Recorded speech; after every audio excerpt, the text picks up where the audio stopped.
changes to our McCarty line and the entire line at PRS. So the first thing that we did over the last months is we changed the finish all over to a nitro finish for the whole factory.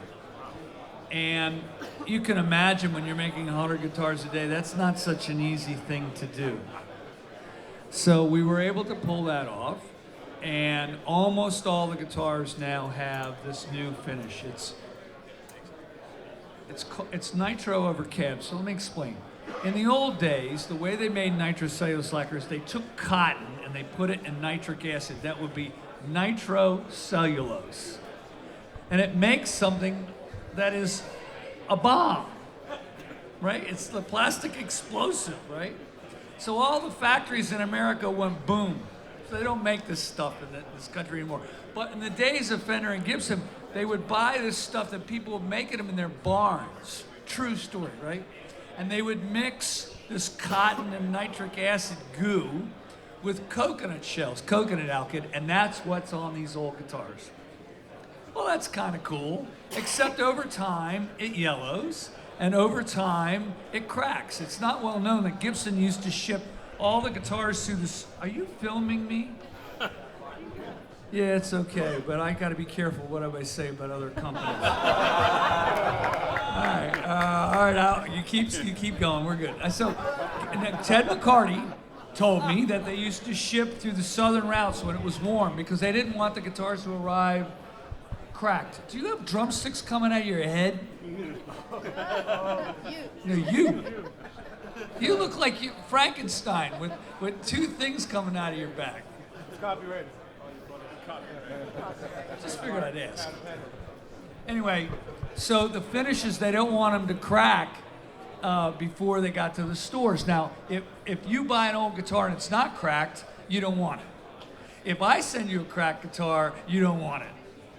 You want to give me an explanation for that? But so anyway, so they would take and they would put the same finish on the cars and the refrigerators as the guitars.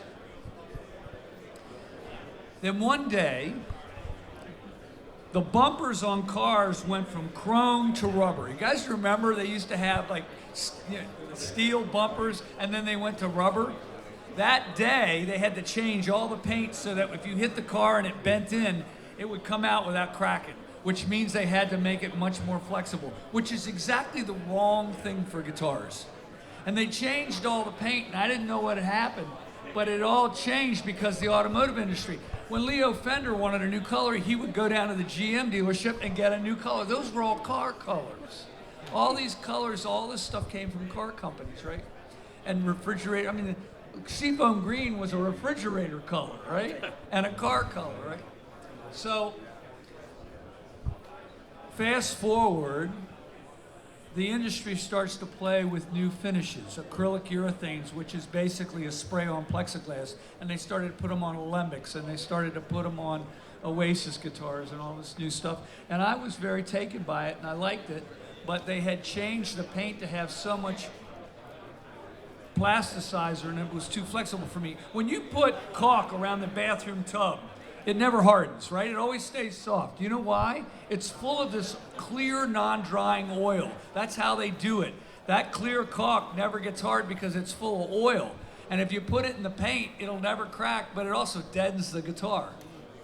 So, we figured out a way to take a material called CAB, which is cellulose mixed with plexiglass, cellulose acetate butyrate, and use that instead of cellulose mixed with coconut shells for the base coat, and then put the cellulose mixed with coconut shells as the top coat, which is what's on that guitar. And it's crystal clear, right? So we've converted the entire factory over to that. We also started putting bone nuts on McCarty's. We started putting lower weight tuning pegs on the guitars. We started putting the private stock bridges on. There's a lot of things that we did to this line, but we didn't change the model. All we did was advertise that we made all these modifications. And what happens is you start to get this combination of pieces on the guitar that make the guitar sounds good. So let me exaggerate. If you put a rubber tuning peg and a rubber nut and a rubber bridge on the guitar, how's it going to sound?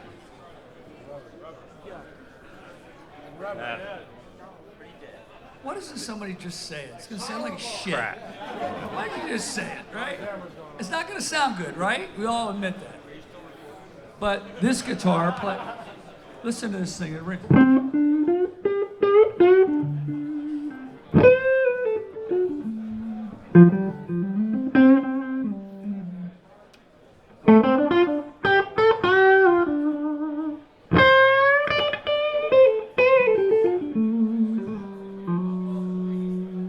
So just hit the low E and see how long it lives.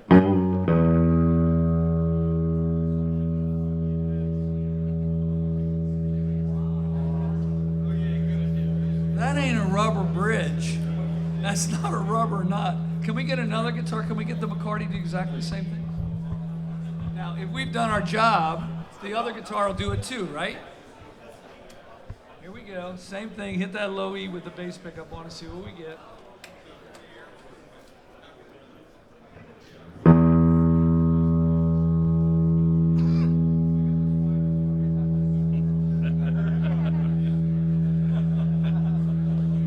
Shit, that one's better than my guitar. Listen to the thing. It's going to ring for about 45 seconds, right? You can tell how good a guitar is with a stopwatch. So let me explain. You can stop that thing. Fucking. You can. That was fun though, right? Okay. Yeah, right. No, I'm gonna go to sleep tonight. Right.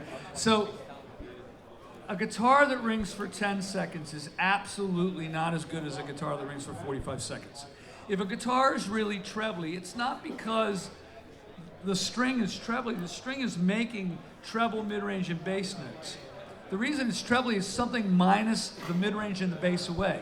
If the guitar is really bassy, it's because something minus the mid-range and the treble away. You want a balance, right? So play on the bass pickup and see if it's got a balance to it.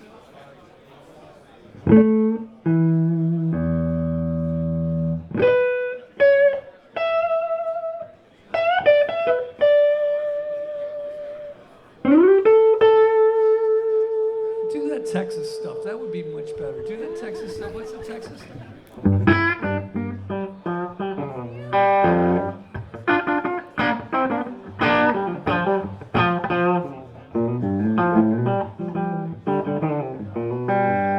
So can you hear there's a balance of bass and mid-range and treble, and none of them are canceled? Can you hear that? So you can hear every single note. Keep playing. I like that. I'm gonna turn the amp up. I like that. You guys like that?